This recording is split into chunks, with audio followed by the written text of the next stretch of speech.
Olá, amigo internauta. Então, novamente aqui, eu, Fred João, aqui com Tocando Oculto, trazendo Orlando de Freitas Júnior. E hoje também um convidado aqui muito especial, que é o Walter Teixeira de Andrade. E para quem não conhece, eu vou dizer um pouquinho de quem é o Walter, né, para a gente poder estar conhecendo melhor nosso entrevistado. Ele é um farmacêutico bioquímico formado pela Universidade de São Paulo, especializado em microbiologia. Ele também exerceu durante 28 anos atividade na área técnico-científica relativamente à pesquisa e desenvolvimento de produtos farmacêuticos, cosméticos e imunológicos também, né? Imunológicos também. Legal. E atuou como consultor científico em centro de pesquisa e desenvolvimento para a especialidade de microbiologia nos campos de bacteriologia e micologia, Brasil e América Latina. Agora, nos campos aqui da filosofia, a gente tem ele trabalhando na Sociedade Brasileira de Obiose, exercendo atividades como instrutor em graus de iniciação e palestrante. A gente tem também ele fazendo parte do programa Universo Sem Fronteiras na Rádio Trianon, em São Paulo, né? E também ele coordenou e apresentou o programa Eubiose e Você na Sociedade Brasileira de Obiose, na Rádio Capital, aliás. E também como metafísico e humanista, ele também trabalha nessas áreas. É um grande pesquisador, na verdade, né, Walter? Minha vida toda é dedicada. Há muitos anos, desde os 14, 15 anos. Então faz um pouco tempo, né? Pouquinho tempo. Então, e hoje a gente veio trazer para você, amigo internauta, um tema muito bacana. É um tema que ilustra um pouco melhor. Na verdade, acho que eu não sei quanto tem de material desse na internet, né, Walter? A gente não pesquisou, mas... Tem muito. Sobre a Segunda Guerra, a Primeira Guerra Mundial. Não muito pelo aspecto transcendental, né? Então, pelo histórico tem bastante. Então, o histórico tem muito, mais o lado oculto da Primeira e da Segunda Guerra a gente quase não vê por aí. Então, esse foi o tema que a gente escolheu para apresentar para vocês aqui no programa Tocando Oculto. E falando, então, com mais profundidade sobre quem foram os membros principais, aí, os cabeças dessa história toda, né? Exatamente. No lado oculto deles. Então vamos começar um pouco com essa história, né? Você quer começar pela Primeira Guerra ou pela Segunda? O que você acha que é mais interessante a gente começar já? Eu acho que a gente podia começar pela Segunda, porque na verdade, já começando a falar, na verdade a Segunda foi uma consequência da Primeira, né? Né? Tratado de Versalhes, né? Houve uma série de situações não convenientes para a Alemanha, a gente sabe disso, né? Sim. Então a Segunda foi consequência da Primeira. Então, mas eu acho que vamos pela Segunda, porque na Segunda existe um fato importante que é o lado oculto, né? O lado oculto dos cultos, né? E também devemos considerar que o nazismo ele tinha uma característica de religião. Hitler, né? Então eu acho melhor. Depois a gente pode, numa outra oportunidade, começar também está na Primeira Guerra, que tem muitas coisas interessantes. Eu acho interessante porque assim, o amigo internauta ele não deve conhecer muito sobre cada um desses cabeças importantes. Perfeito. Né? Do lado oculto, inclusive, né? Do lado oculto, tem muita coisa para se falar de Hitler, de Mussolini, perfeito, do Stalin. Quem foram esses caras de verdade? O lado que esconde. Será que são pessoas normais? Será que a gente pode chamar de avatar de Shiva?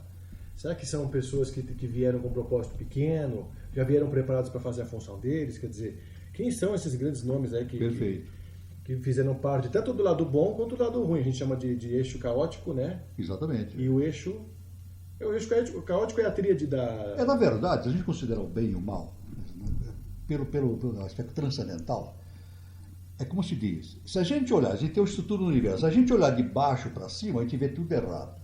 Mas se vê de cima para baixo, tá tudo certo. Né? Porque de cima para baixo é a lei. Depende da ótica, né? Que você vê. Depende da ótica. Então, quando você olha, você tem lá desde do alto do universo até embaixo, quando você olha de cima para baixo, está tudo certo. Se você olha com uma visão humana de baixo para cima, você diz, está tudo errado, mas não é assim. Então, eu sempre falo para os alunos, não é bem nem mal, é o necessário. Exatamente. É o necessário. Exatamente. Para a lei não é bem nem mal, é o necessário. A gente enxerga com a altura humana, a gente enxerga bem e mal. E nós temos uma profunda dificuldade de saber o que é bem e mal, por mais incrível que pareça. É mesmo, né? Porque tudo tão relativo também, né, Orlando?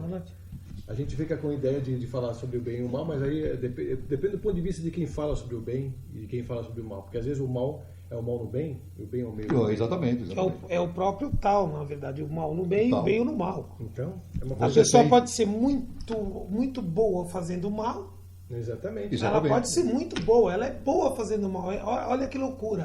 Exato. De tão mal que ele faz, ele chega a ser bom. no ser no mal. Exatamente. Então um está dentro do outro. Exatamente. E é difícil mesmo, realmente é difícil, porque todo mundo traz muito contexto humano. É como o professor falou, o professor Walter falou, Perfeito. de baixo para cima.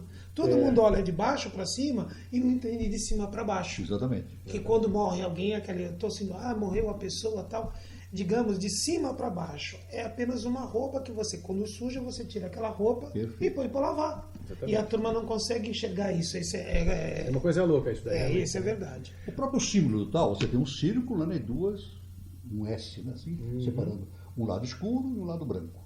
O interessante é que o lado branco tem um círculo preto. E o lado preto tem um círculo branco. Então, se a gente considerar um dos lados bem e outro mal, a gente vê que o bem tem o germe do mal. E o mal tem o germe. Tem a polaridade nos dois. Então, ninguém quando faz uma atitude, ela faz absolutamente bem ou absolutamente mal. Porque o mal e o bem não são coisas opostas, são complementares. Exatamente. Essa é a dificuldade. Como dizia o professor. Não são complementares. Exatamente. E o quarto princípio hermético, né? Lei da polaridade. Isso já vem de longe. Né? Como dizia nosso amigo Antônio Carvalho, que se não tiver a polaridade, né, não tem evolução, porque um desmonta o outro. Não tem evolução. Você tira o mal dentro da linha evolutiva, você não tem comparativo. Eu posso até dizer, você vê, a HPB, Helena Petrovna Blavatsky, que trouxe todo esse conhecimento de teosofia, ela até cita um caso interessante, né?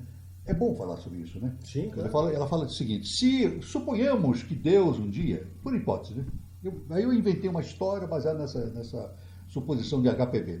Suponhamos que um dia Deus dissesse assim: a partir de amanhã não tem doenças mais na Terra. Então eu ligava o rádio de manhã e dizia: as doenças sumiram. Eu ia ficar muito contente.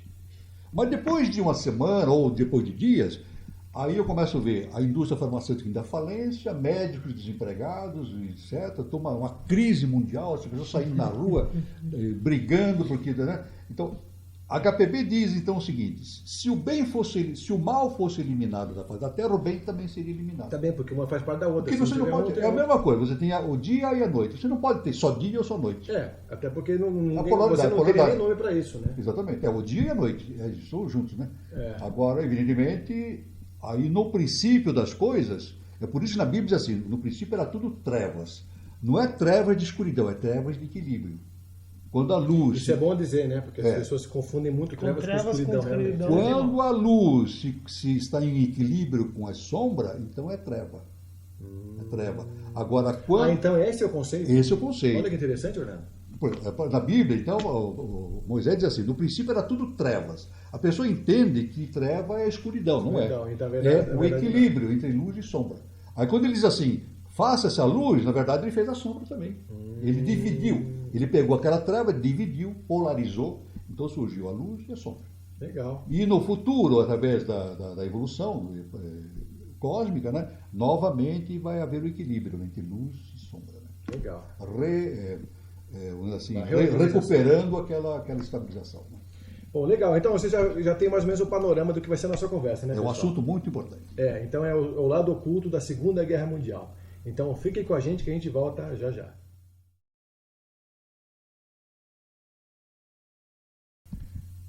Então, amigo internauta, novamente aqui com a gente, então, o professor Walter, o Orlando de Freitas Júnior e eu, Fred João, trazendo o tema para você sobre o lado oculto da Segunda Guerra Mundial.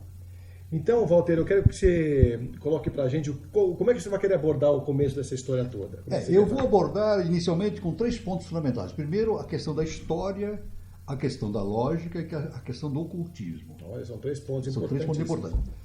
Inicialmente, eu quero dizer o seguinte: a nossa reunião aqui, ela não tem o foco da discussão histórica, porque nós não somos historiadores. Sim. Não é verdade? Então não é a história.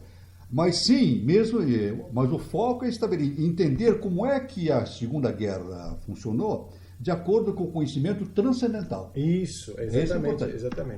Evidentemente, o historiador não vai aceitar isso. O conhecimento transcendental, no futuro esse conhecimento será aceito na universidade, mas por enquanto não. Né? Então, é imperioso que a gente diga uma coisa, já de início: a história precisa ser reescrita. A história do Brasil é a história geral. E você colocou um ponto interessante, porque a gente vai ter um programa no History Channel falando sobre onde está Hitler. Então, Hitler não morreu, como falaram mesmo. Tem uma série de teorias. E a gente sabe bem, depois a gente chega nesse assunto. Depois a gente chega nesse assunto, nós vamos chegar nesse assunto. Mas é importante. Agora, evidentemente, a história vai ter que ser reescrita. Agora, como é que a história surge? A história, existem dois tipos de comunicadores de história, né? Aqueles que escrevem sobre história e historiadores. Isso aí eu estou falando a tese, os professores de história falam isso, né? O pesquisador de história, na raiz, ele pesquisa as fontes primárias. Então ele vai lá, ele vai num sítio arqueológico, vê a inscrição, vê documentos, etc. É a fonte primária. Dificilmente um historiador vai fazer isso. Normalmente existem historiadores que utilizam já livros prontos, bibliografia, e montam depois as suas teorias a respeito do assunto. Mas não pesquisa a fonte primária. Agora o historiador diz o seguinte, mesmo a fonte primária, ela tem que ser submetida à dúvida. De acordo com o contexto. Verdade, tem razão. Então, suponhamos, isso é muito importante, porque nós temos muito documento da Segunda Guerra e a gente não pode confiar exatamente como está escrito. Com certeza. Tem que ser interpretado. Então, suponhamos, o historiador vai num monumento, descoberto um monumento arqueológico, tem uma série de coisas escritas. Ele não vai dizer assim, isso é verdade. Não. Ele vai ler, vai interpretar e vai entender no contexto para ver se aquilo é verdade ou não. Por quê? Sim, porque quem escreveu pode estar escrevendo a mando de alguém.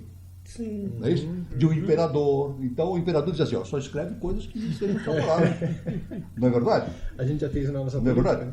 E a história tem muito disso. O historiador, ele fica preso ao contexto da época, né? E a história favorece muito quem ganhou a guerra.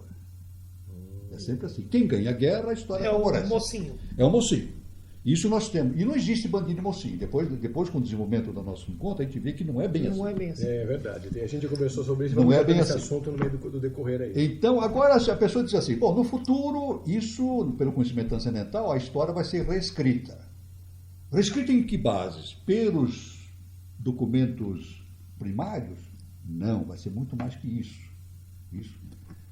A história será reescrita através de documentos que estão armazenados nos mundos internos. Como é que vai ser feito isso? Pois é, aí que está a questão. Isso é muito importante para o internauta. Sim, tem uma ideia, né? Terceiro milênio daqui para frente, né?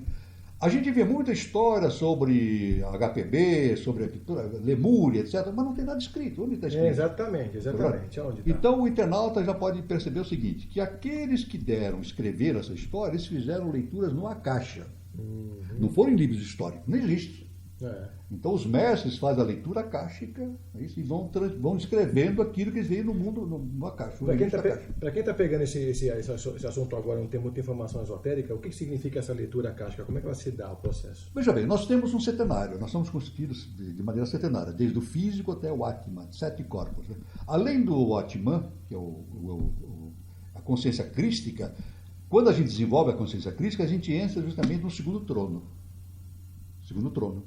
Que é justamente, que na Igreja Católica é a Mãe Divina. A Mãe Divina, né? E é justamente ali naquele trono e para cima que é possível fazer a pesquisa akáshica. Porque a manifestação está tudo registrado, nada se perde. Ele pode ir para frente, pode ir para trás. Então é um encontro muito sutil da sutilidade. É uma coisa impressionante. Se nós compararmos com um vídeo, a gente pode ir para frente, pode ir para trás, pode acelerar para frente, acelerar para trás, congelar a imagem e mais. Os mestres dizem, é possível aquele que consulta o registro akáshico entrar dentro da cena. Interessante. Entrar da cena. Então, por exemplo, ele está lá na Batalha de Waterloo, né? Está vendo o Napoleão perdendo tudo. Então ele pode perceber, ver o fato e pode entrar dentro da cena. Ele só não pode interferir no andamento. No resultado. Ele pode ser espectador só. Não que ele queira, ele não vai poder interferir. Ele não tem condições de alterar o fato. Aquilo já está registrado. Mas ele pode, inclusive, ver soldados lutando e ele vai sofrer muito com aquilo. Quer dizer, além disso, para que um indivíduo, um ser, consiga fazer pesquisa akáshica, ele precisa estar preparado para isso, porque a informação é muito forte. É pesada, né? É muito forte. São cenas fortíssimas. Né? E além disso, tem uma outra coisa. Pela leitura akáshica, ele vai fazer a leitura akáshica da sua própria vida pregressa. Então isso aí não é qualquer um. Aliás, dizem que quando o Siddhartha Gautama se iluminou, ele fez uma leitura akáshica desde a vida mineral. Então ele viu a consciência dele no mundo mineral, no mundo vegetal, animal, e depois no mundo nominal, né? Tudo. Orlando, ele entrou no ponto Bindu, então, né? No ponto B, ele entrou no ponto B do particular dele mesmo, da parte dele. Mesmo. Aí que o professor volta falando, assim, seria num contexto, seria de tudo mesmo. Como se, digamos, então, a gente pode falar que entrou na mente de Deus, digamos assim. Exatamente. Para ficar um pouco mais simples para o pessoal, entrou na mente de Deus, onde tudo é registrado. Isso, inclusive, no Bhagavad Gita, nós temos Arjuna, né? Sim. Ele pede para Krishna abrir os olhos dele, né? Ele está na biga dele, ele pede assim, para a consciência superior dele, me abre os olhos. E num determinado momento, o Krishna abre os olhos dele. E ele vê. Aí ele grita, não quero ver mais. Não estou suportando. Aí o Krishna fecha os olhos. O Arjuna, que a nossa consciência humana não conseguia ver aquilo que estava no... É por isso, viu, Fred, que muita gente não entende por que a gente esquece as nossas vidas pregressas pela reencarnação. A pessoa diz, poxa, por quê? A gente devia lembrar tudo. Não, nós não suportaríamos. É verdade. Isso atrapalharia o presente da gente. Já pensou se eu lembrasse, eu estava lá na cruz, com a lança e espetando Jesus Cristo, nossa, ou então em Roma lá, matando os cristãos, eu lá fazendo assim? Eu não ia aguentar hoje. Então é melhor que eu esqueça. A lei diz assim, não, você vai dar uma pausa, né? Depois esquece isso, vai trabalhando, depois, quando você tiver condições, você vai lembrar. Legal, mas voltando então ao assunto, né? Então, evidentemente, no sentido de pesquisa, no futuro será consultado os registros akáshicos e também, né, os conteúdos históricos contidos nos mundos internos, principalmente do Atma. A questão da lógica também, isso é uma coisa muito importante, né? A questão das premissas, né? Isso é bom enfocar isso, né? Aristóteles, quase 2.500 anos, a lógica aristotélica está do jeito que ele deixou. Impressionante, ele montou daquele jeito e ninguém mexeu mais. Funciona até hoje, a lógica aristotélica. É verdade. Não é verdade? Então, nós dizemos assim, é muito importante o raciocínio lógico. Ninguém vai discordar que o raciocínio lógico é importante, né? Mas tem o seguinte, o raciocínio lógico pode funcionar, mas nem sempre aplicando o raciocínio lógico a gente obtém o conhecimento correto.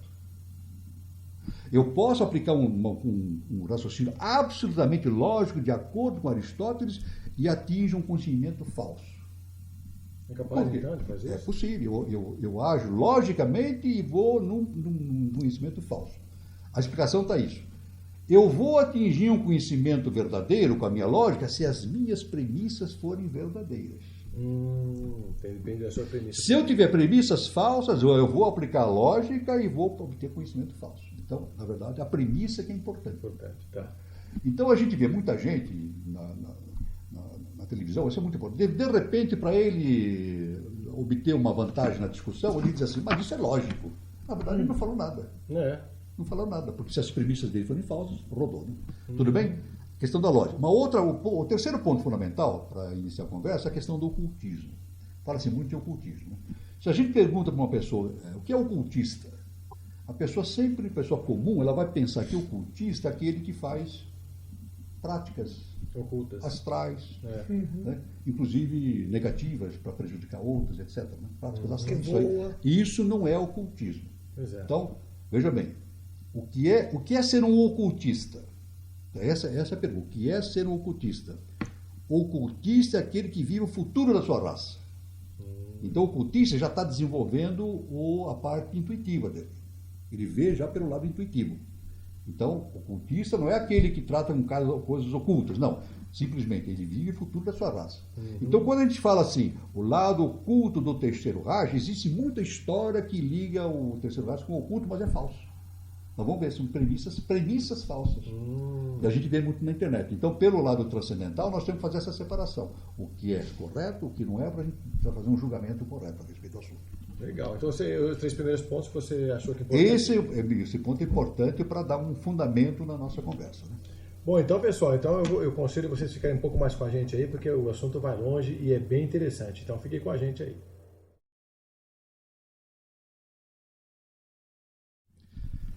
Bom, amigo internauta, então novamente aqui, Fred João, Orlando de Freitas e também o Walter Teixeira, trazendo para vocês então essa conversa bacana sobre o lado oculto da Segunda Guerra Mundial. E vamos começar então com os pontos principais, né, Walter? Exatamente. O que a gente pode estar descrevendo para o amigo internauta aí? Bom, evidentemente, eu acho que o fundamento, a questão crucial na questão do nazismo é a eugenia.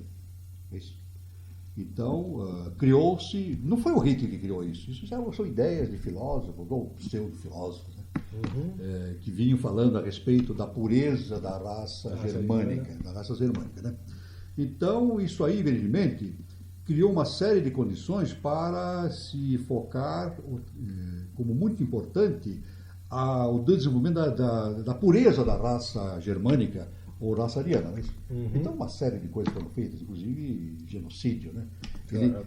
Eliminação de crianças com problemas de saúde, eliminação de doentes mentais, eliminação de uma série de judeus, né? Evidentemente, né? A eugenia. Evidentemente, nós temos... Aí já é uma premissa falsa científica, né?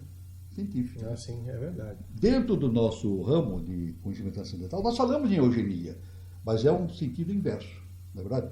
No conceito nazista, a mistura de raças enfraquecia a raça germânica. Isso é um absurdo cientificamente. Falando. Sim, é verdade. Não, pelo contrário. Hoje a ciência, isso não há a menor dúvida, a miscigenação fortalece a raça. A mistura racial fortalece a raça. Por quê? Por quê? Porque os genes recessivos são eliminados. E toda vez que uma raça se fecha, começa a ter doenças degenerativas. Tem isso. Que interessante. O judeu está correndo esse risco. Exatamente. Por causa disso. Toda vez que uma raça se fecha, o que acontece? O Odemar falava isso mesmo. Os genes recessivos começam a aparecer. É por isso que Drácula só nasce em famílias de reis, né? É esse motivo. Então, por esse motivo, quer dizer, a gente sabe que vampiro não existe, no termo que isso é uma premissa, isso não existe. Vampiro que supa sangue, isso não existe. Mas a história diz que aquela sucessão de vampiros sempre nasce no contexto de uma família nobre, real, justamente porque a família nobre se fecha. Casam-se entre eles. Entendi. Com irmão, etc. Então, a possibilidade dos genes recessivos aparecerem muito alta. Então, a primeira premissa falsa da ideia nazista é a pureza da raça, que seria melhorada através do isolamento da raça. Isso não é verdade. Né? Tá. E, evidentemente, um outro contexto interessante no nazismo é a estimulação dos ritos nórdicos, de mitologia nórdica. Né? Então, existia um grande movimento na Alemanha para repelir o cristianismo, né? Não aceitar mais as premissas do cristianismo e muito menos do judaísmo. Né?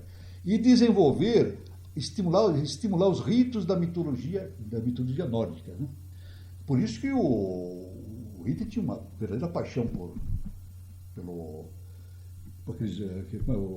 nosso Odin, pelo panteão nórdico. Aquelas composições, né, de Wagner. Ele tinha, né? Inclusive a ópera, aquele ator, aquele personagem Rienzi era a coisa mais espetacular para ele, né? Tornou-se um símbolo para ele, né? Uma verdadeira fanatismo que ele tinha, né? Inclusive combinava muito bem com o ritmo dele, pessoal. Com o ritmo dele, exatamente. Então, esse foi a segunda característica, além da eugenia, isso foi a estimulação dos ritos e mitologia nórdica. Agora, premissas. A eugenia não foi criação do rito do nazismo. Fazia-se eugenia em outros lados Você falava muito. No início do século, praticava-se eugenia nos Estados Unidos. Lá mesmo faziam isso? Exatamente. Porque era um conceito da época. Por isso que o Ku Klux Klan é isso. O Ku Klux Klan surge dessas coisas. Né? Tinha eugenia. O Ku Klux Klan surge dessa ideia, né? Que é uma coisa anti-evolutiva, né? Que inclusive levou a transferência do projeto evolutivo, né, dos Estados Unidos para um dos motivos. Né?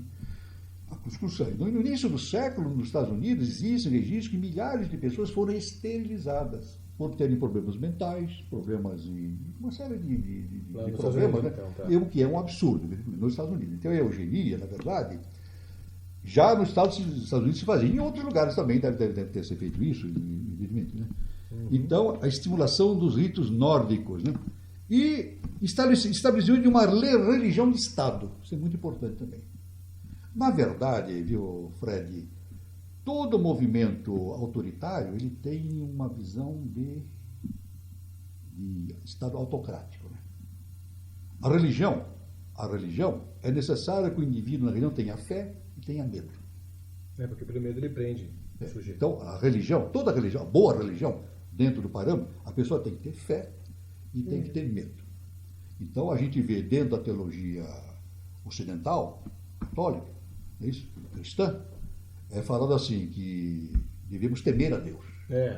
Mas quem teme não se aproxima, né, Orlando? Mas olha, o primeiro a se amar a Deus sobre todas as coisas. Deus é meu pai. Eu vou ter medo de Deus. É a mesma coisa que eu entrar em casa e sentir medo do meu pai dentro de casa. Exatamente. Isso é um problema psicológico, um distúrbio de como é que o temor pode aproximar alguém e fazer esse alguém amá-lo? Pois é. Não dá. Mas o medo e a fé, evidentemente, é a característica da religião. E os nazistas usaram e com muito vigor. Com muito vigor. Então, o Hitler estimulava aquelas paradas, aqueles exposições de pessoas com características nórdicas, né? Aqueles vestimentas nórdicas, etc., sem nenhuma ligação com a prática cristã, etc., né? E, evidentemente, com a suástica, que é a sovástica, na verdade, que é o sentido. É o contrário, né? A evolução ao contrário. Se você vê filmes da época, isso está na internet, o que ele fazia era massivo. Milhares de estandartes e bandeiras com a suástica. Foi impregnação da mente do ser humano para pensar só naquilo. É verdade, E fazer então, as crianças logo de cara. Logo de cara. Não, você vê, existia, isso tem na internet, as crianças nas escolas, 5, 6 anos, elas chamavam Hitler de Deus. Nossa. Na rua chamavam o titio Hitler. Era o titio Hitler. Então, eu vou até mais tarde, eu vou pôr aqui um trecho de uma oração que eles fazem, a respeito, eles chamam o Hitler de nosso Deus, nosso Salvador. Nossa, mãe, olha isso. E existia até, aliás, eu tive uma informação que depois eu tentei recuperar de um estudioso, em que num determinado momento, o Hitler disse o seguinte: eu vou fazer o que Jesus Cristo não fez. E Heinrich Himmler, é o meu Paulo de Tarso. Ele diz assim: o Himmler é o meu Paulo de Tarso. Caraca. O negócio é sério, né? É feio o negócio. O negócio é feio. Então, evidentemente, a suástica, de maneira massiva, era empregada em bandeiras, estandartes, monumentos, aqueles desfiles, né? E o Hitler ele passava sozinho. Tem um que eles reúnem no estádio, aquela coisa gigantesca, todo mundo fica em silêncio, ele vai andando, vai até outro lado, todo mundo olhando, daí de volta andando, todo mundo em silêncio, aquele respeito ao Deus. Então, é engraçado a força que ele conseguia manter nas pessoas, né, de atração, porque você vê no filme, é uma multidão infindável ali na frente. Exatamente. O símbolo, o respeito ao cara, quer dizer, quem era o ser, né? Ali o ser... Mas isso veio anteriormente, porque durante o segundo Reich, que era o do Kaiser, né, o primeiro, qual foi o primeiro? O terceiro Reich. Qual foi o primeiro Reich? Qual foi o primeiro Reich? O primeiro é o Santo Império Germânico, cujo grande expressão chamava-se Barbarossa. Por isso que a invasão da União Soviética, da Rússia, foi a Operação Barbarossa. O Hitler não dele não. Que era o grande... Isso foi na Primeira Guerra? Não, na Segunda Guerra. Isso já foi na Segunda Guerra. Já foi na Segunda. O primeiro Reich, Santo Império Germânico. Depois, o segundo Reich foi justamente nos Kaiser, né?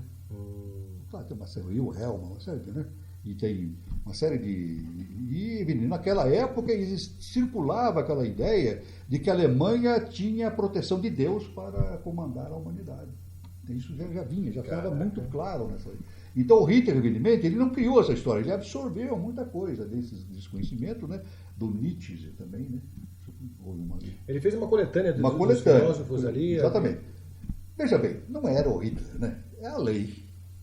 Agora, então, vamos deixar para o nosso amigo internado que está curioso em querer saber a lei, evidentemente, no fundo, isso era o palco, nos bastidores, a lei foi tramando, foi costurando essas coisas, ajustando para que se produzisse a Segunda Guerra, porque era uma necessidade para fazer uma limpeza no karma da humanidade e estabelecer novas situações políticas e sociais para a humanidade. Então, eu queria que você dissesse para o nosso amigo internauta, então, Walter, exatamente como é que você poderia definir o Hitler no lado oculto para o nosso amigo internauta, que é um pouco leigo, às vezes até ele tem mais curiosidade em querer conhecer um pouco mais sobre o Tudo bem.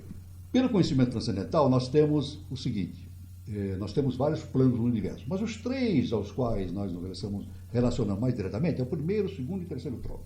Na verdade, na teologia católica, nós temos o Pai, a Mãe e o Filho. Então, primeiro, segundo e terceiro trono. Mas pelo conhecimento transcendental, nós temos o Pai cria, a Mãe mantém e o Filho transforma. Então, vendo na Índia, né? Brahma, Vishnu e Shiva. Brahma cria. Vishnu mantém, que é a mãe. E, evidentemente, Shiva transforma. Todo o processo que aconteceu na Segunda Guerra foi um processo de Shiva. Transformatório. Intenso. Transformatório. E não foi só num ponto, a gente ainda não chegou ainda nos outros, ainda no Mussolini. Não, nós vamos falar e vamos ver o que a Segunda Guerra produziu no mundo ocidental. Foi uma coisa que tem o lado bom também, né? Sim, o mal e o bem. Tem o lado bom. É o bem e o mal, no caso. Né? Inclusive, a ONU foi fundada depois, né? Fundaram a ONU, que não existia, né? Existia outro sistema que não funcionava. A ONU até hoje não funciona muito bem, né? Não vamos, mas é um princípio. Uma coisa já. Então de Shiva desce o transformador. Então, por isso que no conhecimento transcendental a gente fala assim, Avatara de Shiva. Então ele era um avatar. Não, ele não era Avatara. Então, o que Uma outra coisa, nós dizemos o seguinte, não existem avataras, existe descida da lei que é Avatara. Então ele era um veículo do processo avatárico. Isso é uma coisa. Mas eu já ouvi o Carvalho falando, inclusive, que ele era um avatar de Shiva. Não. Veja, vamos colocar a coisa no termo exato.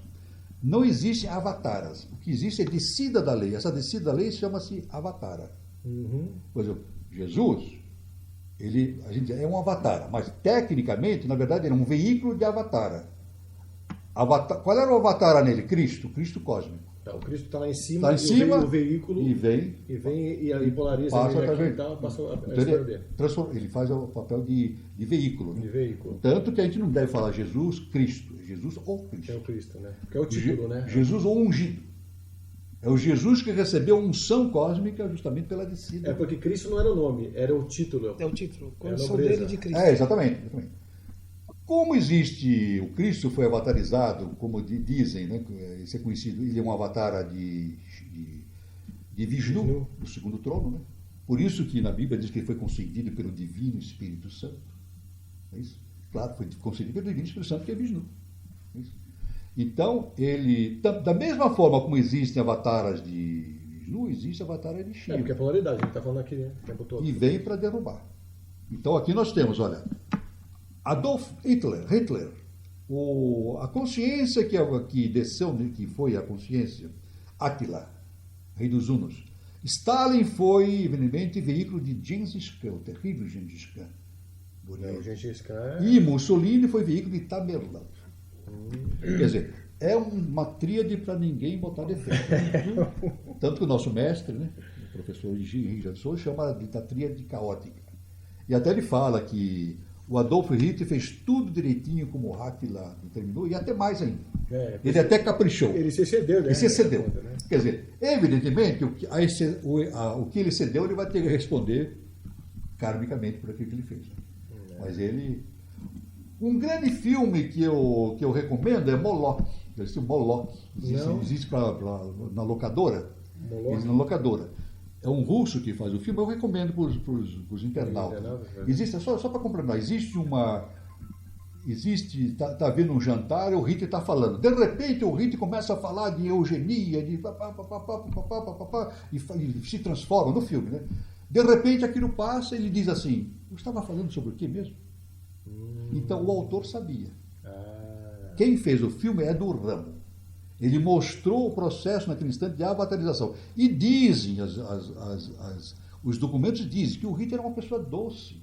Brincava com as crianças, beijava as crianças. De repente, os animais, né? De repente ele ficava, como é que é? Os 5 minutos. O capeta baixava nele e ele ficava justamente esse jogo da coisa.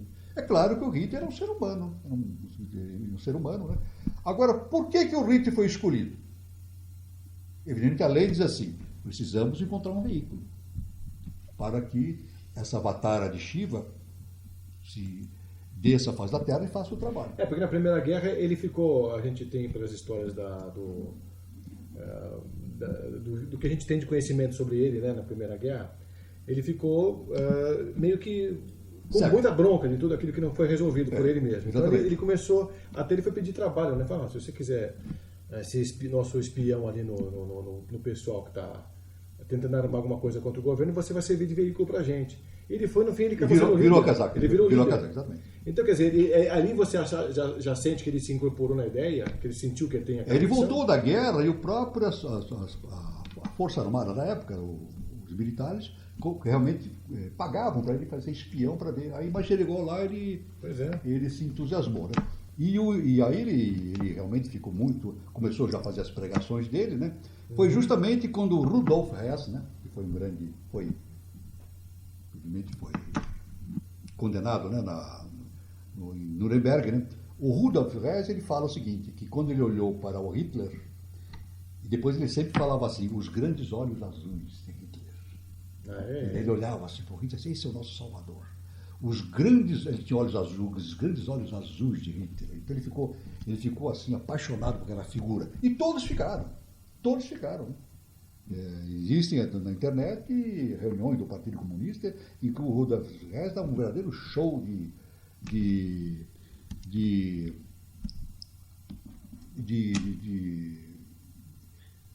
estar ligado, né, com Hitler e assim por diante. Tudo bem? Tudo bem.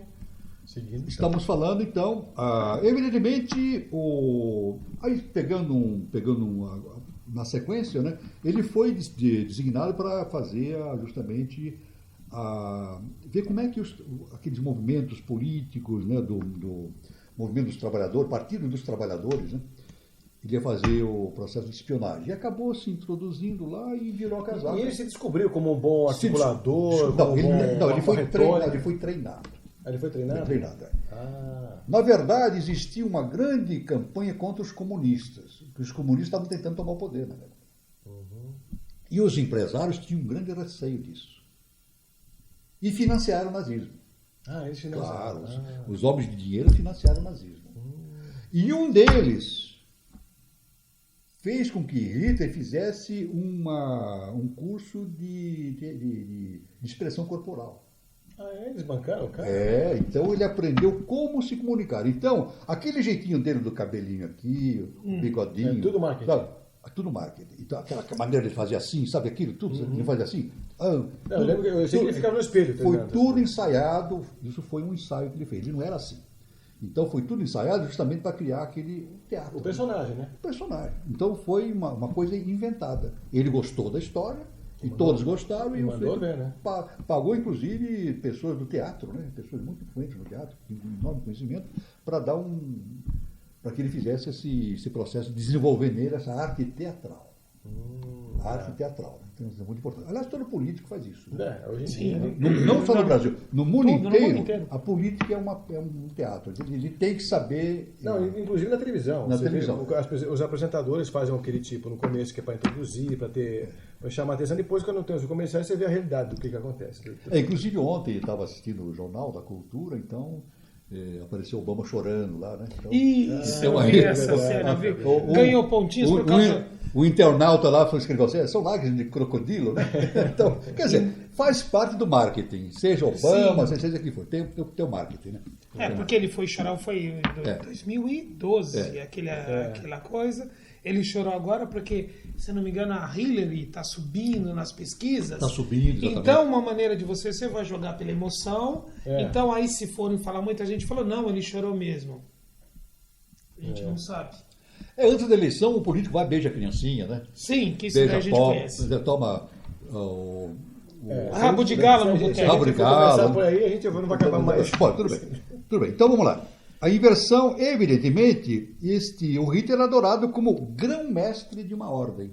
Ele era mesmo, grão-mestre. Ele tinha até roupagem de grão-mestre, né? E era Deus para as crianças. Né? Evidentemente, quando ele estava naquele processo, ele conheceu a sociedade Thule. Uma sociedade Thule. O que era Thule? Isso aqui eu tenho. Depois, vamos dar um apanhado geral? Depois a gente vai no detalhe. O mais importante dos apanhados, Então ele entrou numa sociedade chamada Sociedade Thule, que era uma sociedade ocultista, entre aspas, né, já falamos, né?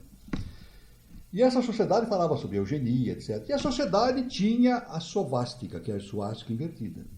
E tinha uma espada. Suástica uma espada. E foi justamente essa sociedade que estimulou no Hitler a criação do Partido Nazista, o Nacional-Socialismo. Não foram eles, então? Então, do Thule, ele tirou aquela... Ele entra no Thule e absorve todo aquele conhecimento, depois torna-se entra no Partido Nazista, que não era nazista ainda, né? Partido dos Trabalhadores da Alemanha, dos trabalhadores. introduz o símbolo de Thule ali e torna-se um líder do partido. Aí então foi realmente... Aí ele cria um exército paramilitar, né? Já estava tudo uniformizado, né? Paramilitar, etc. Né? E foi justamente em Munique, né, em 1923, que eles tentam dar aquele golpe. Né? Munique. Sim. Na cervejaria, né? Munique. O Punch, né? Não deu certo. Não deu certo. Eles fizeram... Ali era o início. Eles iam dar um grande golpe, eles iam começar uma grande revolução na Alemanha, mas só que vieram os militares, evidentemente, do Kaiser, né? Evidentemente, e ainda era, né? O Kaiser, né? E fuzilou muita gente. Inclusive mataram lá, não se lembra se eram 12 ou 14 militares. Eram 14 ou 12. E frustrou, né, no momento aquela possibilidade. Né? E evidentemente, aquilo virou um símbolo do nazismo, né? A morte dos heróis. Então, aí fizeram um mausoléu para aqueles 12, e todo ano faziam aquela ritualística. E a bandeira do Partido Comunista ficou manchada de sangue. Né? Sangue daqueles heróis. Os heróis criados por então. Durante todo o desenvolvimento essa preparatória, foram 12 anos, de 33 a 45. 12 anos de... É incrível, cara, até no 12. É mesmo. 12 anos da prevalência do nazismo, desde que o Hitler assumiu o título de chanceler da Alemanha, né, até a sua execução. Aí não se sabe, muita discussão, né? Mas veja bem, então o que ele fazia? Ele pegava, toda vez que havia aquelas reuniões públicas, ele trazia aquela bandeira manchada de sangue para fazer a consagração dos outros objetos. Então, se tinha uma bandeira que ia ser muito usada, ele via lá, fazia o ritual e encostava aquela bandeira de sangue para consagrar o objeto novo. E todo mundo ficava olhando lá. Criando uma egrégora. E também uma religião, né? Era uma religião aqui. E não é 1, 2, milhares de pessoas olhando, ele fazendo aquela cena toda. Esse é o cultismo. Quer dizer, um cultismo degenerado. Pois é. Muitas já esse é um movimento ocultismo. Não é ocultismo, é um cultismo degenerado. Lemuriano, Lemuriatlante. É Lemuriatlante. Então, evidentemente, esta Hitler era adorado, né? E, evidentemente, depois da cerveja, lá nessa cervejaria, o Hitler foi preso, foi condenado a 5 anos de cadeia. Ele escreveu o livro dele, né? Na verdade, ele ficou preso 9 meses. Pagando? Ele pagou alguém para sair depois? Né? Não. Ele foi solto. Foi absolvido, né? Foi solto. Tá. Achavam que ele não devia ter ficado. Mas só que ele não tinha estudo, né? Não tinha faculdade, não tinha nada. Mas ele disse que os 9 meses foi a universidade dele, né? Porque o pessoal ia lá, se reunia, aí escreveu Mein Kampf. Minha vida, né? Que é proibido na Alemanha, né? Quem tentar publicar na Alemanha... Hoje, na Alemanha, o Partido Nazista é proibido tocar o hino nazista, é proibido falar em Hitler, ninguém pode falar, e Mein Kampf é proibido, não pode publicar. Hoje, geralmente, é proibido. Né? É tudo proibido. Tudo proibido. Aqui no Brasil pode, mas lá na Alemanha é proibido. Então, evidentemente, este foi a origem, né? Na verdade, o Mein Kampf é a Bíblia nazista. É a Bíblia. É a Bíblia nazista. Então, o que era obrigado? Quando fizeram a juventude nazista, né? A juventude nazista foi feita, e entravam os jovens para o exército, era obrigatório todo jovem ler o Mein Kampf. Era obrigatório. É como se a religião dissesse, tem que ler a Bíblia. Então tem que ler o Mein Kampf. É isso. E, além disso, tem no Mein Kampf, o Hitler sempre deu um nome de destaque para os protocolos dos sábios de Sião. Que hoje está provado que é uma farsa, né, esse protocolo isso foi feito na Rússia, apresentado apresentado lá ao rei, né, ao czar, né? Foi apresentado ao czar para justamente o czar ficar com raiva dos judeus e fazer, mas hoje sabe-se que o documento foi forjado, foi ali cópia de muitos do tempo de Napoleão, escritos do tempo de Napoleão, etc. Né? Mas para o Hitler era verdadeiro. Então foi mais uma base para estimular esse ódio contra os judeus. Né? Tá. Quer dizer, evidentemente a gente sabe, ódio contra qualquer etnia é uma coisa detestável. Isso realmente é uma coisa... Não há como, porque são seres humanos, seja lá ou para cá, são seres humanos, devem ser respeitados como tais. Né? Então, evidentemente existiu o Mein Kampf, né? E, evidentemente, houve a eclosão para a população do mito da origem atlante da raça germânica. Não foi o Hitler que inventou. Não foi. Você falou no começo sobre isso. Existia aqui um grande jornalista chamado Alfred Rosenberg, um deles, né? Não só ele, muitos. O Rosenberg foi enforcado. Ele foi julgado na Nuremberg, foi enforcado. Mas ele transmitiu... Como condenado de guerra mesmo. Foi enforcado. Foram 22, né? 22. Depois nós vamos falar do... porque também tem coisa que é meio farsa nessa história toda. Tem. Né? Nós vamos comentar, Nuremberg nós vamos conversar também. Então, o que aconteceu? Um deles, Alfredo... Mas existe uma série de pensadores, né? Ou falsos pensadores, como queiram, né?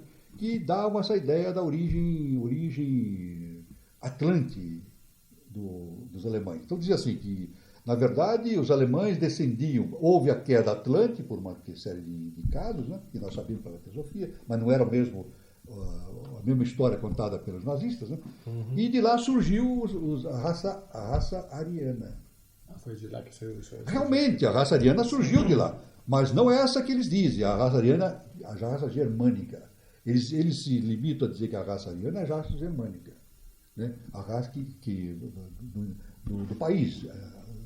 Da Alemanha, raça alemã. A Alemanha. Que se chama raça germânica. Então, a base era a seguinte, essa raça ariana germânica saindo da Atlântida, ela teria a possibilidade de se miscigenar com outros povos. E essa seria a destruição dessa raça. Então, o lema era isso, não podemos nos misturar para não enfraquecer a raça. Aí surge esse mito, né, da pureza racial. Ah, sim, tá. O interessante é o seguinte, que cultivava, inclusive, todas as escolas. Né? Nesse conteúdo todo tem até falsos conhecimentos, porque muitos levam essa origem da raça para a hiperbórea, a raça hiperbórea, né? E como isso tivesse acontecido desde a raça hiperbórea. Não é verdade. Pela teosofia nós sabemos que a raça hiperbórea não era uma raça humana. A Adâmica hiperbórea, a primeira de todas, não era. A primeira raça humana foi lemuriana, mas mesmo assim da metade para frente. E foi dada a possibilidade do desenvolvimento da tríade superior. Então, realmente a raça ariana saiu do seio da Atlântida, foi a quinta subraça semítica, mas não do jeito que o nazismo e os pretensos defensores pintaram lá, né? Pintaram dessa forma. Então, veja bem como a coisa vai surgindo. Então, na verdade, o Hitler assimilou tudo isso. Ele foi assimilando e foi muito bom para ele. Ele teve na Primeira Guerra, né? Sofreu o ataque por armas de gás, ficou cego. Não é isso? O Hitler ficou cego? Ficou cego por um certo tempo. E foi tratado no hospital. Ele foi tratado, aliás, por um médico judeu, né? Aliás, depois... Quem recuperou a visão dele? Recuperou a visão, né? Aí, que um dia foram entrevistar o médico judeu, antes dele morrer, ele assim, sarcasticamente, falou assim, eu nem sabia disso. É claro que ele era médico, a missão dele era salvar, né? Mas ficou no ar essa coisa, eu nem sabia disso. Se eu soubesse, o que ele podia fazer? Né? Se eu soubesse o futuro... E tantos tentaram matar o Hitler e não conseguiram, né? Exatamente, foram vários atentados. Então o Hitler sai, justamente ele se recupera da visão, né? E aí ele volta, 24 anos, por aí, né? Justamente para a Alemanha, né? E tenta subir na vida, ele não consegue, né? Como pintor, etc. Não consegue, mas ele foi se aproximando de determinados jornais, depois a Tule, etc., até ele se convencer a ele mesmo que ele era homem. Né? Tá. Então você tem aí um panorama assim, mais sintetizado sobre como é que as coisas começaram. Como as coisas começaram. Então a gente vai continuando daqui para frente com um pequeno break aqui no nosso programa. Pois não. Daqui a pouquinho a gente começa então com a história... Pois não. Pegando fogo, né? Pegando fogo. Então, fique com a gente, pessoal.